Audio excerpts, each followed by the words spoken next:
Welcome to my YouTube channel. In this video, I'll be discussing the points in focus of the reviewers while reviewing the manuscript. So here I'll be discussing three main points. So before submitting the manuscript into a journal, you should be able to tick all these three boxes in order to increase your chance of acceptance. So let's get started.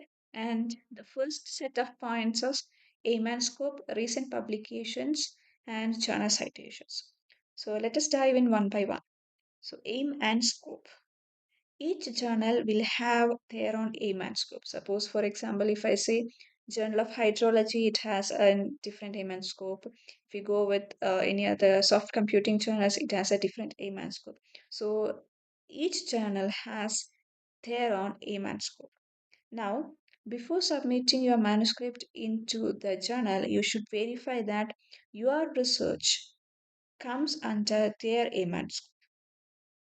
So to find the aim and scope of the journal, you can go to the journal website and you can see the aim and scope and to read the aim and scope one by one, word by word, and make sure that your research comes under their aim and scope. This is a very focus point where the reviewers get their papers or suggest the papers to be accepted or rejected. If it is different aim and scope, for example, if you have some related to environmental analysis research paper and you are submitting into a kind of pure maths paper, then it is a decision of rejectance itself. This is an example of different area, but there can be journals which we might think that it comes under this area, but it might not. So you should read the aim and scope word by word and ensure your research comes under their aim and scope. Now, how can you ensure that? So to ensure that, you can go with 2 points. First is the recent publications, second is the journal citations. So while going to the web page or website of the particular journal, you can search the keywords. Suppose if you are related to some groundwater modeling, you can search the keyword groundwater inside the journal web page and you can see the recent publications related to your keyword.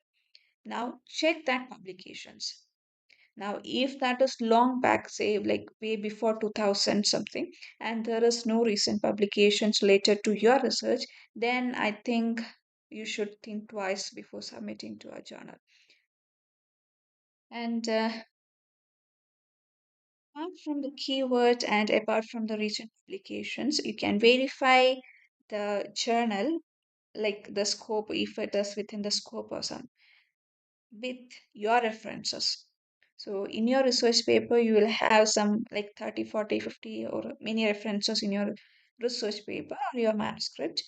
Now, inside your references, check if there is at least one citation which is from the journal which you are going to submit. So this ensures that your research comes under the aim and scope of that journal. So to say it from the inverse, you should verify that at least you could at least cite one or two, maybe two papers from the journal which you are going to submit, which ensures that it is still in the aim and scope and it is still in the recent publications of the journal. So and reading with the aim and scope and going with the citations ensure that this paper is within the scope of the journal.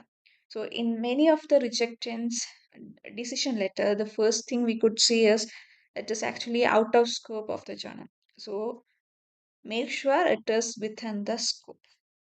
Now, second point is research gap and novelty. Now, review for the reviewers, they will be like, okay, is the like should the manuscript be considered for publications?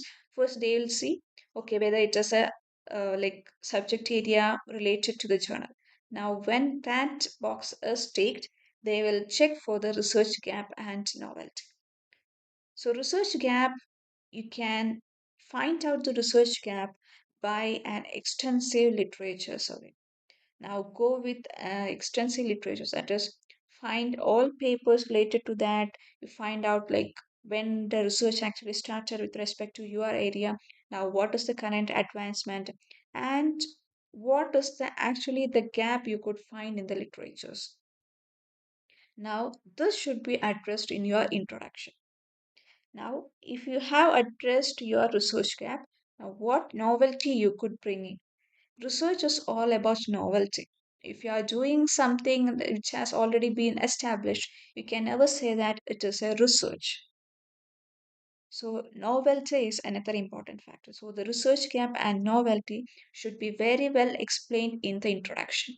That makes it the paper like this paper will be an advancement to the research community. This will be beneficial for the research community. So, research gap and novelty. Now, the third point is limitations and future horizons. So, each of the research will have its own limitations. So, in the conclusions, you should address the limitations of your research that makes it very well identify for the other researchers or the succeeding researchers to find the gap in this research and continue with the novelty. So, the reviewers will try to find out the limitations or they seek in the limitations of your research and how can you take this research the way forward from here. That is the future horizons. Now if you can put for the future horizons it is kind of a continuing path, so we can expand from here. Now after 5 years or like maybe 1 or 2 years another researcher will expand from here, so it was like an advancement in that area which ensures the advancement in that area. So, limitations and the future horizons. This should be explained in the conclusion section of your manuscript.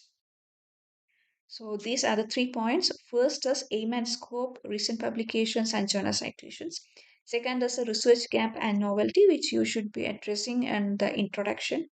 Then, in the conclusion, you should address the limitations and future horizons of your research.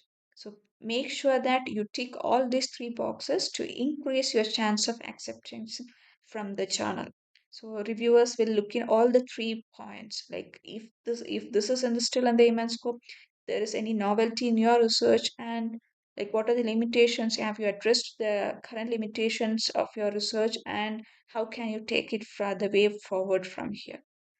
So thank you for watching and good luck with your research.